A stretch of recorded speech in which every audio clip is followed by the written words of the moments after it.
Asmakam tu vishishthaye tanibodha dvijottama nayaka mama sainyasya samyartham tan bravishime. But for your information, O best of the Brahmanas, let me tell you about the captains who are especially qualified to lead my military force.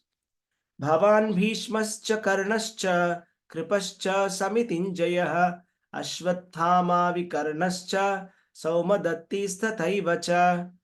There are personalities like you, Bhishma, Karna, Kripa, Ashwathama, Vikarna, and the son of Somadatta called Bhurishrava, who are always victorious in battle. Anyecha bhavasura madarte tyaktva jivitaha nana shastra praharanaha sarve yuddha visharadaha. There are many other heroes who are prepared to lay down their lives for my sake. All of them are well equipped with different kinds of weapons and all are experienced in military science. Hare Krishna, everyone. So these three verses are from Bhagavad-gītā, chapter number 1, 7, 8, and 9. In the previous class, we discussed about the important warriors from the side of Pandavas. So, the setting of Bhagavad-gītā is the war between Pandavas and the Kauravas. So, the important warriors of the Pandavas have been discussed in the previous verses. And in these three verses, we are discussing about the key warriors from the side of Kauravas. So, let us try to understand who they are and more about them. So first thing is, who are these warriors? Even before I start talking about these warriors, who they are, let me tell some classification of how do you classify a warrior. So in the Vedic warfare, there is a qualification called Rati, Atirati, Maharati, Ati Maharati, and Maha Maharati. A Rati is a warrior who is capable of attacking 5,000 warriors simultaneously. The word Ratha means chariot. And Rati is a person who can attack 5,000 warriors single-handedly at the same time. Atirati is capable of fighting with 12 Rathis. Maharati is a warrior capable of fighting with 12 Atirathis. Similarly, Ati Maharati is capable of fighting 12 Maharathis. And Maha Maharati is qualified for fighting 24 Ati Maharathis. As far as Mahabharat war is concerned, the best of the warriors are Maharathis. That means they can fight up to 12 Atirathi class warriors or 7,20,000 people at the same time. Can you imagine? One warrior fighting with 7,20,000 at the same time. These are the Maharathis. Now let us hear about some of them. So the first personality who is given here is, we'll discuss about Bhishmacharya. So when Duryodhana mentioned, he said, Bhavan Bhishmascha Karnascha. He did not say Bhishma and you. He said, you and Bhishma. So Duryodhana is referring to Dronacharya. And when he referred, first he referred to Dronacharya out of respect. Because Dronacharya, he was the teacher and also he was a Brahmana. Therefore, his name was taken first. But as far as the prowess of warrior is concerned, Bhishmacharya is the best among all the Kauravas. So let us hear briefly about each and every personality mentioned here. Starting with Bhishmacharya and Drona, Karna, Kripacharya, Ashwathama, Vikarna, Bhurishrava, Shalya,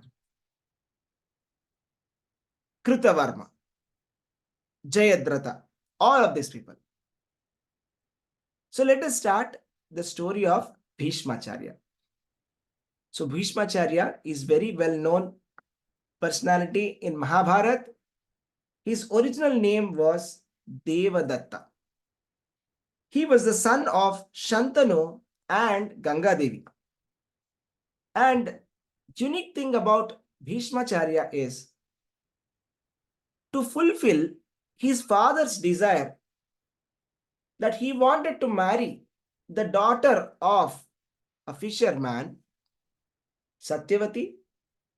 He had taken a strict vow of celibacy that he will never get married to ensure that he does not inherit the throne.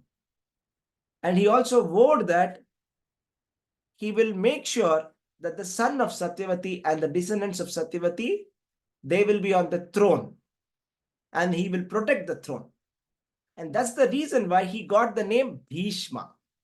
Bhishma means terrible, because he took up a terrible vow that he will be celibate for all his life and he will never claim his right for the throne. So that was something amazing thing that Bhishmacharya did. And he was trained in warfare by Parashurama. And his father was so impressed by him that he gave him a vow. He gave him a boon, Icha Marana. That means whenever he wants, he can leave his body. And he was a Maharathi warrior. He could fight with many Atirathi warriors at the same time. And what was his role in the Kuruksetra war? He was the commander-in-chief of the Kauravas from the day 1 to day 10. And Bhishmacharya, he remained silent in the Asat Sabha, in the vicious assembly, when Draupadi was being disrobed. He remained silent at that point of time when Draupadi demanded justice. And how was he killed? He was very dangerous in the warfare. For 10 days, he was causing havoc. So Lord Krishna suggested that Shikandi be placed in front of Arjuna. And because Bhishma had taken a vow that he shall never fight with a woman, then he did not resist when Shikandi was in front.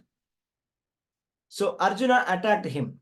And as a result of that, he fell down on the war field and then he was placed on a bed of arrows.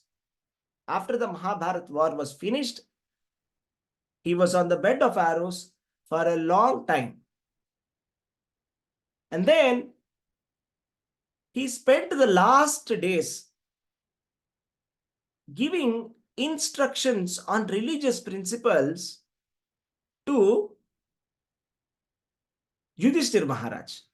And what did he teach in that? He taught about Dana Dharma, that is acting on charity. How to do charity. Raja Dharma, activities of a king. Moksha Dharma, activities for salvation. Stri Dharma, duties for a woman. And Bhagavad Dharma, duties for the devotees. So he taught all of that to Yudhishthira Maharaj. And then, how did he leave his body?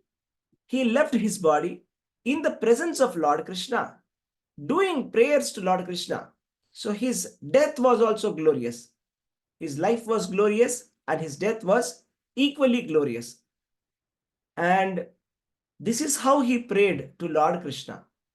I'll tell you, I'll just recite one verse from his prayers.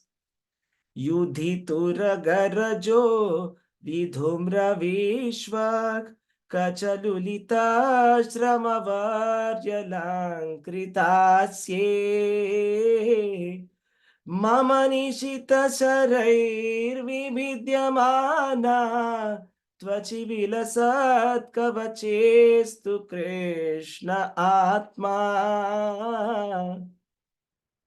The translation for this verse is, Bhishmacharya is praying to Lord Krishna on his deathbed, on the bed of arrows. He's saying, on the battlefield, where Sri Krishna attended Arjuna out of friendship, the flowing hair of Lord Sri Krishna turned ashen due to the dust raised by the hoofs of the horses. And because of this labor, beads of sweat wetted Lord Krishna's face. All these decorations, intensified by the wounds dealt by my sharp arrows, were enjoined by him. Let my mind thus go unto Sri Krishna.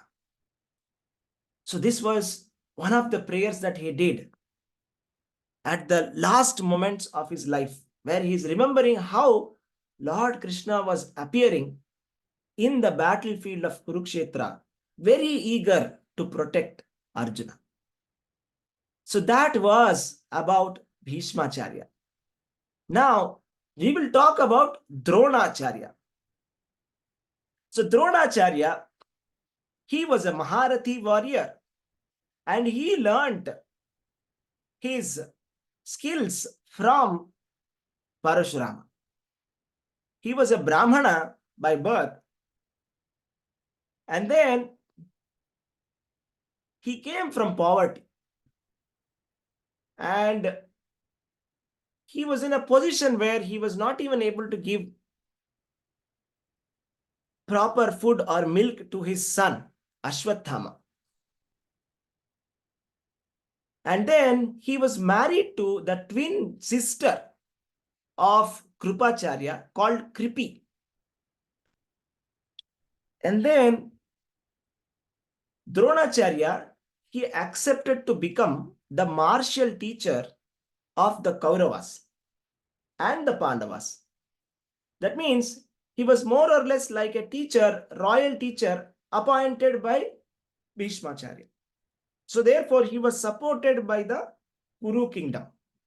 And therefore Dronacharya remained loyal to the Kuru kingdom till the end. Even though he was on the side of Pandavas and he loved his disciple Arjuna the most, in the warfield of Kuruksetra, he chose to fight on the side of the Kauravas. And then, when he was young, in the ashram of Parashurama, he had a classmate, that was King Drupada, who had promised him that he will help him in the time of need. But when Dronacharya went to King Drupada for help, he was being insulted and being sent away. So then, Dronacharya, after teaching the martial arts to Kauravas and Pandavas, he said, if you want to give me Guru Dakshina, you defeat this King Drupada. You arrest him and humiliate him. So his favorite disciple Arjuna and the Pandavas, Arjuna managed to defeat King Drupada, and he arrested him and he brought in front of Dronacharya. So this conflict continued like that with Drupada, and then it went on, and then Drupada had vowed, because of his insult, that he has been defeated by Dronacharya's disciples, that he will make sure that Dronacharya will die. So he performs a fire sacrifice to get a son who is capable of killing Dronacharya. So he begets a son, Drishtadyumna, who later becomes the cause of death of Dronacharya.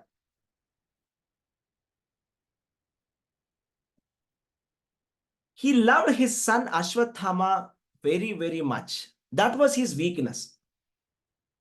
And then he used to devise a very powerful formations or vyuhas. So in the war, Vedic warfield, there is something called as a formation of the soldiers.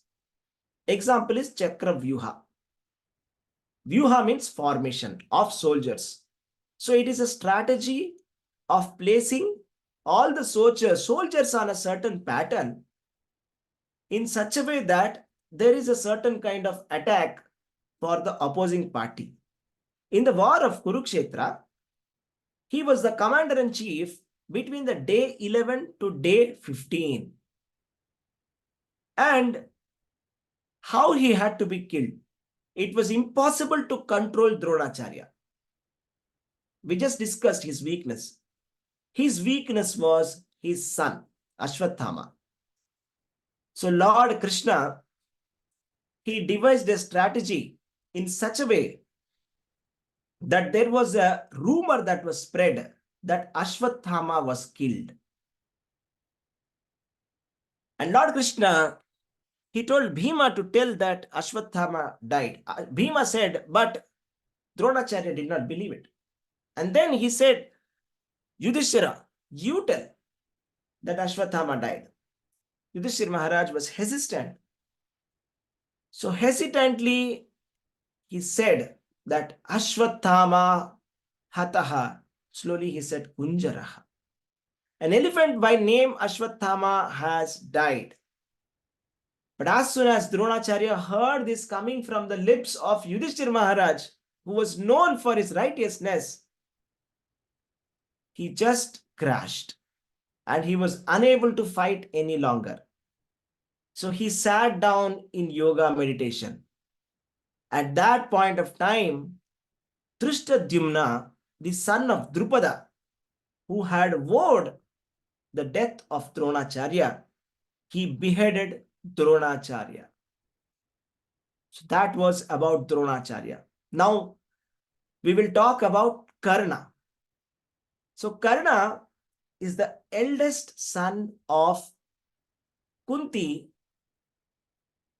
who was like delivered to Kunti even before her marriage. So Kunti Devi, in return to the wonderful service that she did to the sage Durvasa, she got a mantra. That mantra, she could beget a child from any demigod that she invoked. So Kunti Devi, being a small girl, not being very mature, she casually tested the mantra by invoking the sun god. And then immediately she got the child Karna. But then she was not married by then. So due to the fear of society, she abandoned that newborn child in a basket in Ganges. So this Karna was abandoned right when he was born. So he was born with a divine earrings and celestial armor. That's the reason why he's called Karna. Karna means earrings. So earrings and the Kavacha Kundala. That is the natural armor that he is born with. And he was found by a charioteer named Adhiratha. And he and his wife Radha had raised Karna. And then Karna was exceptionally talented. Recognizing his talent, Duryodhana befriended with him with a view that he will become an ally in defeating the Pandavas in future. And Duryodhana made him the king of Anga kingdom. So he was the Angadesh Raj. And he was driven by ambition. He wanted to learn warfare from the best teacher. So he approached Lord Parashurama directly. But Parashurama, he doesn't teach to Kshatriyas. Karna, he disguised as a Brahmana and he learned by cheating Parashurama. But one day, Parashurama recognized that this person is not a Brahmana, he is a Kshatriya and he is cheating me. As soon as he got to know, he had cursed him that at the opportune moment, when you have to remember the celestial weapons, you will forget. And he also got another curse that his chariot will be stuck in the mud. His chariot will be stuck in the mud, the wheel of the chariot, and because of which he will die. And he had promised to Kunti Devi that he will not kill any of the Pandavas except Arjuna, because he had rivalry with Arjuna, because Arjuna was his equal. Karna was also a Maharathi. Arjuna was also a Maharathi. He had insulted Draupadi in the match of dices because he wanted to take revenge. Because he was defeated in the Swayamvara of Draupadi, he felt very insulted. That's the reason why at the match of Draupadi, when everybody was saying what should be done with Draupadi, he insulted Draupadi. He said, "This lady is not a chaste lady. She is the wife of 5 husbands. And therefore, it is justified that she be made naked in front of the assembly." These were the words of Karna. So Karna, he was the bad association for Duryodhana. And he was like the commander-in-chief between day 16 to day 17 in Mahabharat war. He was known for his charitable nature. Even though he was charitable, he was classified as vicious in Mahabharata. So how did he die? In a fateful end. When he was face to face in the final match with Arjuna, the match that he was anticipating all his life, the match for which he was preparing all his life, face to face with Arjuna, and his wheel got stuck. And then he was trying to remove the wheel. At that point of time, Lord Sri Krishna instructed Arjuna to attack Karna and finish him there. Then Arjuna, he sent the arrows and then he killed Karna. That is how Karna died. Let us talk about Kripacharya. Kripacharya is one of the important elders of the Kauravas. His twin sister was married to Dronacharya, Kripa and Kripa Acharya. He was the son of a great sage Sardhaban, and he was born in the family of Gautama. He was born by chance when the great Rishi Sardhaban met a famous society girl of heaven by chance. And then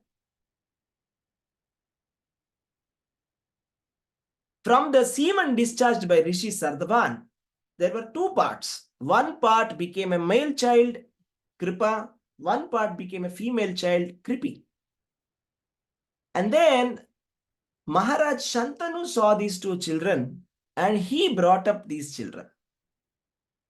So he was a very learned Brahmana. And then he was an Atirathi warrior. That is 1 step less than Maharathi. He also helped kill Abhimanyu in the war. And he was one of the survivors of Mahabharat war. There are only a handful of survivors, around 13 approximately. One of them was Kripacharya.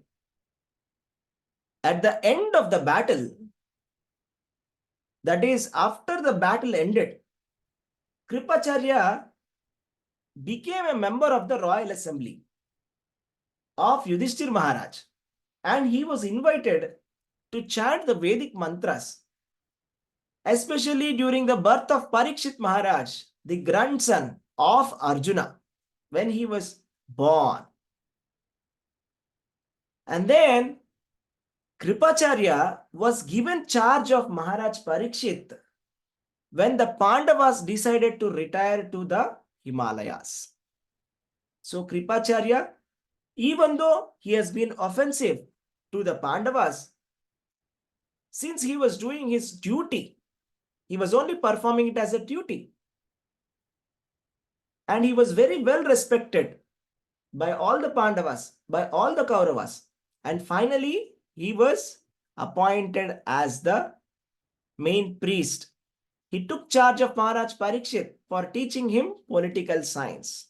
So only when he was when Parikshit Maharaj was given to Kripacharya, Yudhishthir Maharaj felt that he was in the safe hands.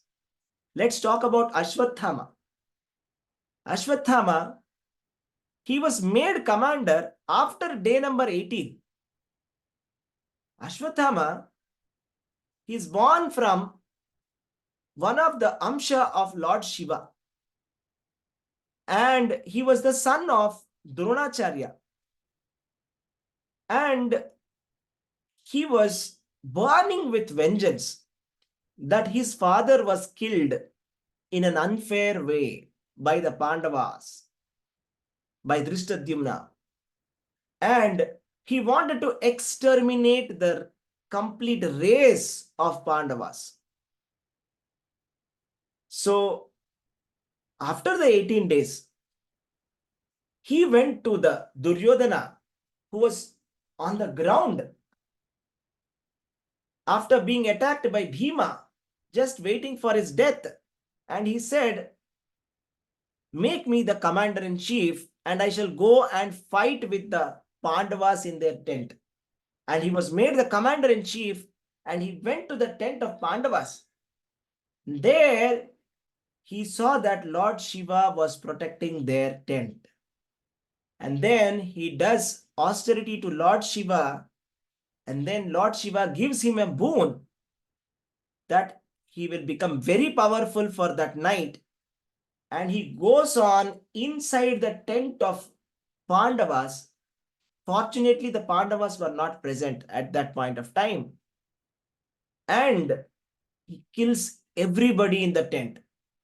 So in the tent were the 5 sons, Upa-Pandavas of the Pandavas. The 5 sons of Pandavas, they were all killed in a cold blood. And then he also kills Drishtadyumna, not even with a weapon, by repeatedly kicking him. Even though Drishtadyumna was begging, "Do not kill me like this. Kill me in a proper warfare manner with a weapon. I'll not be able to go to the higher planetary systems if you're killing me like this." But then Ashwathama says, for a killer of a guru like you, you deserve this death. And he repeatedly kicks him and kills him. Right? And he also kills Shikhandi, Yudhamanyu, and Uttamaujas. Later, it becomes very dramatic when Draupadi gets to know that all her sons have died, killed in a cold-blooded murder by Ashwathama. So Arjuna vows to Draupadi that he will bring the head of Ashwathama, upon which she will place her foot, and then she can take the bath, ceremonial bath of funeral ceremony. So at that point of time, Arjuna and Krishna, they chased Ashwathama, and at that time, to save himself, he put a Brahmastra on Arjuna. So upon Lord Krishna's instruction, Arjuna also puts another Brahmastra and retracts it, and somehow captures this Ashwathama and brings him in front of Draupadi and tells him, "What shall I do now? Shall I kill him?" At that time, they decide not to kill him because he is the son of his martial teacher, his guru, that is Dronacharya. So then what they do is they just shave his head and pluck out the natural precious gem which was there in his head. and they insult him and send him away. Ashwathama does not give up. Ashwathama, he sends a Brahmastra on the pregnant woman Uttara, who is the wife of Abhimanyu, who is carrying the last hair of Pandavas, in the view that nobody shall be there representing Pandavas to avenge for his father's death. So at that time, what happens? Lord Krishna comes and saves, and the person who was there in the womb of Uttara was none other than Parikshit Maharaj. So Lord Krishna saves Parikshit Maharaj, and that is how it ends. So this Ashwathama, he was a Maharathi warrior. He knew how to send a Brahmastra, but he did not know how to retract it. And he was also cursed by Lord Krishna that he shall suffer until he dies, because of the vicious sins that he had committed. That was about Ashwathama. Now let us talk about Vikarna. Vikarna is the brother of Duryodhana, the third brother among the Kauravas. In the vicious assembly where the match of dices was placed, when Draupadi was dragged into the assembly, Draupadi had demanded an answer that how can Yudhishthir Maharaj put me as a stake in the match of dices? I am not a property. So she asks a question on religious principles to all the people assembled there. And who were there in that assembly? Bhishmacharya, Kripacharya, Dronacharya, Dhritarashtra, and the Pandavas. All of them were watching. And nobody answered Draupadi's question. At that time, Vikarna stood up. And he said, if we do not answer this question asked by Draupadi, we shall all go to hell. And he asked Dhritarashtra, Bhishma, Vidura, you are all the eldest of the Kurus. Why don't you say anything? Why is Dronacharya and Kripacharya silent? And at that point of time, Karna argues that Draupadi's Vikarna, he argues that this is invalid. This is not correct. Draupadi's disrobing is not correct because this is a gambling match and it is a rigged match. So we cannot take it very seriously and disrobe Draupadi for all of this. And he says that there are 4 vices for kings: hunting, intoxication, womanizing, and gambling. These are vices for kings. So how can we take any act which is performed in gambling seriously? So therefore, I think that Draupadi must be released from here. Then everybody applauded. There was a big uproarious clapping in the assembly. But then Karna, he opposes him and he says that no, all the big people are not speaking anything. They are silent here. Kripacharya, Drona, Dhritarashtra. That means they are accepting this. So therefore, we must disrobe Draupadi. And Karna continues to insult Draupadi by calling her immoral person. So this Vikarna was an Atirati, a Rati, not even Atirati, but a Rati. Okay?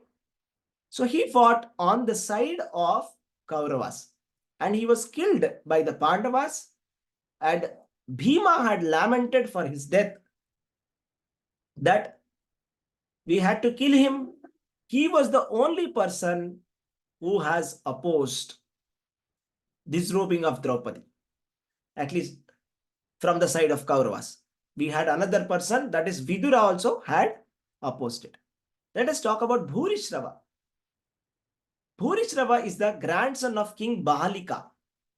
So they're coming from the different kingdom now. So far we spoke about all those people who are very near to the Kauravas and the Kuru dynasty. Now we're speaking about Bhurishrava. His name is Saumadatti because his father's name is Somadatta. He's the king of Bahalakas. Somadatta, he wanted to marry Devaki. Devaki is the mother of Lord Krishna. So he wanted to marry Devaki. But then there was a warrior by name Sini who fought on behalf of Vasudeva, father of Lord Krishna, and defeated Somadatta, the father of Bhurishrava. So Somadatta wanted to seek revenge because he was unable to marry Devaki. And Devaki got married to Vasudeva. And we know later what happens. Karna captures both of them and arrests them. And he seeking vengeance for that. So he did a penance to Lord Shiva, praying that he should get a powerful son to defeat Sini's descendants. So therefore, Bhurishrava was born out of revenge. Just like Drishtabdyumna, who was born out of revenge of King Drupada. He was a formidable warrior, Athirathi warrior. And he sided Kauravas influenced by his family's loyalty. Bhurishrava, in the war, he fought against Satyaki, who was on the side of the Pandavas. And after a long battle, hand-to-hand combat, Satyaki became tired and became unconscious. At that time, Bhurishrava was about to behead him when he was unarmed and unconscious. At that time, Krishna alerts to Arjuna that Satyaki is in danger. Then Arjuna attacks Bhurishrava from behind and chops off his hand with the arrows. At that time, Bhurishrava loudly protests against Arjuna, saying, "How is this correct? How did you attack me from behind? This is not correct. This is a wrong warfare. How did you do this?"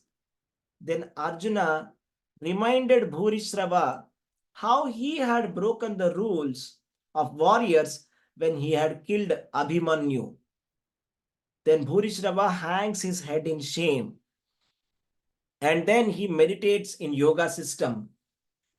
And he meditates in yoga, he just sits down and meditates.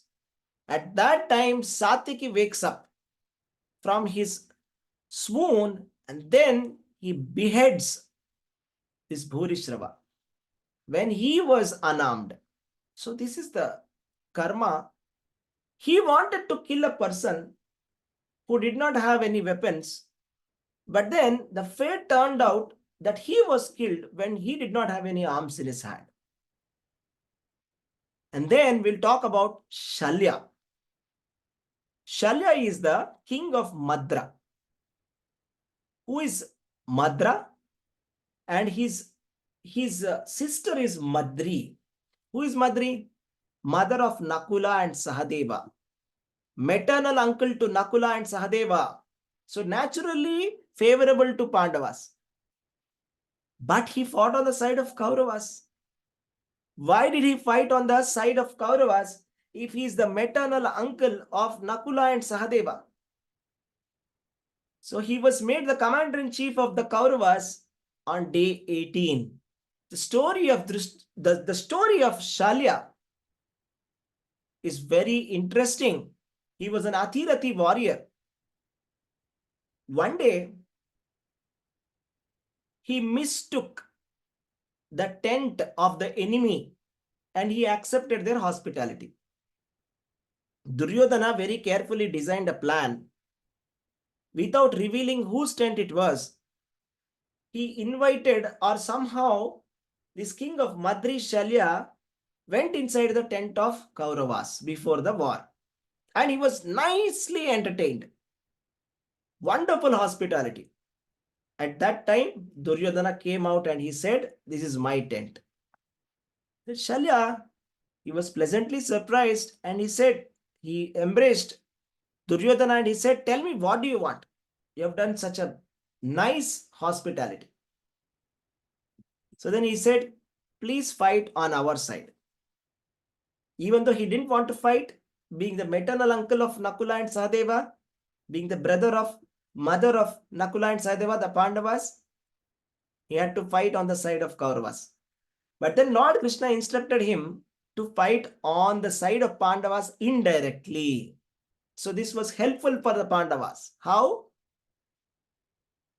Lord Krishna knew that they were going to make him the charioteer of Karna. So on one day, when Karna needed a charioteer, he requested that he needed a very skilled warrior. At that time, Duryodhana forced Shalya, you become the charioteer of Karna. So he had to accept it. So when he became the charioteer of Karna, he used to give him some tactical advice, but he used to undermine him, indirectly helping Pandavas. So he used to always praise Arjuna and bring down the morale of Karna. And when Karna's chariot wheel got stuck in the mud, Karna shouted and asked, Shalya, you are the charioteer. Come, remove this wheel. Shalya said, I am a king. I am not a charioteer. I don't know all this. I won't do it. So Karna, he also had a curse that he will forget the divine weapons at the time of when he needed the most. So then Karna, he had to be killed because there was nobody to help him to remove the wheel out of the mud. So then Karna was defeated and he was killed by Arjuna. So therefore, Shalya, he became an indirect cause for the death of Karna. And on the day number 18, Yudhishthir Maharaj noticed that his maternal uncle was having this conflict, fighting on the side of the Kauravas. So he gave an option, if you want to switch sides, you can switch. But then Shalya said, I shall remain loyal to my oath. I have given a word to Duryodhana that I shall fight on his behalf and I shall not change my word. Even though he knew that he is going to be defeated and he will die, he fought bravely and he died in the warfare of Kuruksetra. Next, we'll speak about Jayadratha. Jayadratha was the king of Sindhu. He was a Rathi warrior. He was the husband of Dushala, the only sister of 100 Kauravas. He lost in the Swayamvara of Draupadi and therefore he had a grudge against Draupadi. So this Jayadratha, during Pandava's exile in the forest, he abducted Draupadi forcibly and he kidnapped her. At that time, when the Pandavas got to know, they chased him and they defeated his army and they insulted him by shaving his head off and left him alive because of their relationship with him. And then Jayadratha, he did a penance to Lord Shiva and he wanted a boon to kill all the Pandavas. Lord Shiva said, it is impossible, you cannot kill all the Pandavas. He said, okay, can I check them for one day? Then Lord Shiva said, yes. You will be able to control all the Pandavas for one day. So Jayadratha used this to stop all the Pandavas from defending Abhimanyu who entered into the Chakravyuha. Abhimanyu was a young boy who was the son of Arjuna who entered inside Chakravyuha. And then Jayadratha, he stopped all the Pandavas from helping Abhimanyu. So Abhimanyu was alone. So Jayadratha became the cause of death of Abhimanyu. Abhimanyu was killed by many Maharathi and Athirathi soldiers, multiple at one time, many to one. It was not 1-to-1 match. So he was killed against the rules of warfare. So Arjuna had vowed to kill Jayadratha before the sunset. Otherwise, he will suicide himself. So Jayadratha was very well protected till the sunset. And Lord Krishna, he created an illusion of sunset by sending Sudarshana. At that time, Jayadratha came out thinking that it is sunset. At that time, Arjuna killed Jayadratha. But the problem was, anybody, who kills Jayadratha, there's a problem. Jayadratha's father, Kuruksetra, had given a boon to him that anybody who causes the head of Jayadratha to roll on the floor, his head will blow into 100 pieces. So how can Arjuna kill him now? If he's going to cut the head of Jayadratha, and if it falls on the ground, Arjuna's head will be blown into 100 pieces. So based on the instructions he receives from Lord Krishna, he sends his head, behead his head, and that head goes and falls in the lap of his father, Kuruksetra. And his father, out of shock, he just throws away that head, and he becomes the person who made the head of Jayadratha fall down, and therefore his father's head blows up into pieces. So that was about Jayadratha. And then the last personality here, Kritavarma. Kritavarma was a Yadava warrior. He was a devotee of Lord Krishna. But he fought on the side of Kauravas. Why is he fighting on the side of Kauravas? Because Lord Krishna had given one Akshauhini Sena, Narayani Sena to Duryodhana. So he acted as the commander-in-chief of the Narayani Sena. He was belonging to the Andhaka clan of Yadava dynasty. Even though he was a devotee, he, along with Akrura, they conspired to take the jewel from Satyajit, the father of Satyabhama. Why? Because they wanted to give the jewel to Lord Krishna. Why did Akrura, a devotee, Kritavarma, a devotee of Lord Krishna, participate in the conspiracy of killing Satyajit, the father of Satyabhama? The reason is, Akrura, he was cursed by the inhabitants of Vrindavana for having taken Lord Krishna away from them. That was a curse by the inhabitants of Vrindavana. Kritavarma, he was contaminated by sinful reactions because of his intimate association with Kamsa.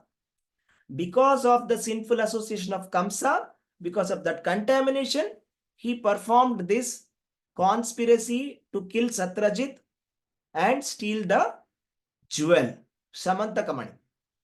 This Kritavarma was an Athirathi warrior. He is one of the survivors of the Mahabharata war. And how did he die? Years later, when all the Yadavas were assembled on a fateful day, when they will kill each other and die due to the curse of the sages,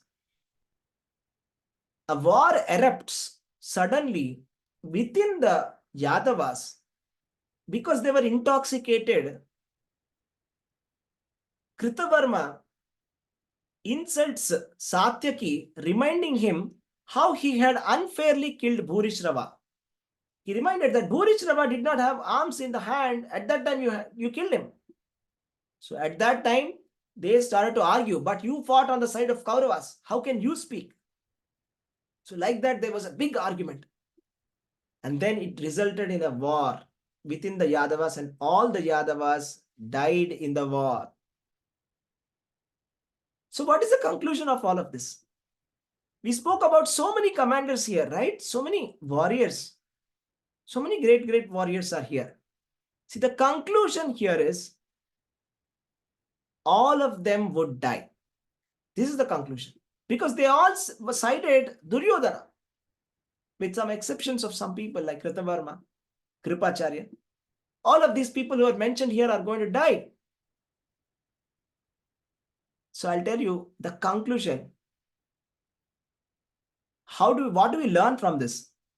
This is a beautiful verse from Srimad Bhagavatam, which goes like this.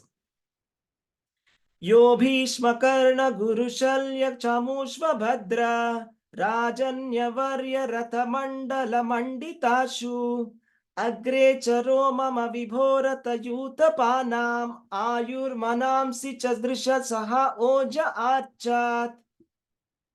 It was Lord Krishna alone who withdrew the duration of life from everyone and who in the battlefield withdrew the speculative power and strength of enthusiasm from the great military phalanx maintained or made by the Kauravas headed by Bhishma, Karna, Drona, Shalya, etc. Their arrangement was expert and more than adequate. But Lord Krishna, while going forward, did all this. That is, you see, this sloka of Bhagavad-gītā is very powerful. The reason is we discussed about so many powerful warriors of the Kauravas. So we understand how powerful the side of Kauravas was. With Bhishmacharya, Dronacharya, Karna and Shalya, all of these people, it was impossible for Pandavas to win. But then, with the help of Lord Sri Krishna, they could win the battle of Kuruksetra, which was like a huge ocean, and these people were like sharks in the ocean. It would not have been possible at all without for Lord Sri Krishna. So what do we learn from this? That even an impossible match can be won if we are on the side of Lord Krishna. So if we have Lord Krishna as the center of our life, we can win in our battle against Maya, which is as powerful or even more powerful than all of these Kuru warriors who are assembled to fight here in Kuruksetra. So this is the lesson that we have to learn, dear devotees, that we have to have Lord Krishna on our side, just like how Arjuna had. So if you have Lord Krishna on your side in your life, okay, you will win. Yatra Yogeshwara Krishna, tatra partho dhanurdharaha, tatra Shri Vijaya Bhutir Dhruvanitir Matir Mama. So wherever there is Lord Krishna, wherever there is Arjuna, wherever there is this wonderful dialogue of Bhagavad-gītā, there is victory, there is fortune for those people who are reciting this. Okay? Hare Krishna, thank you very much.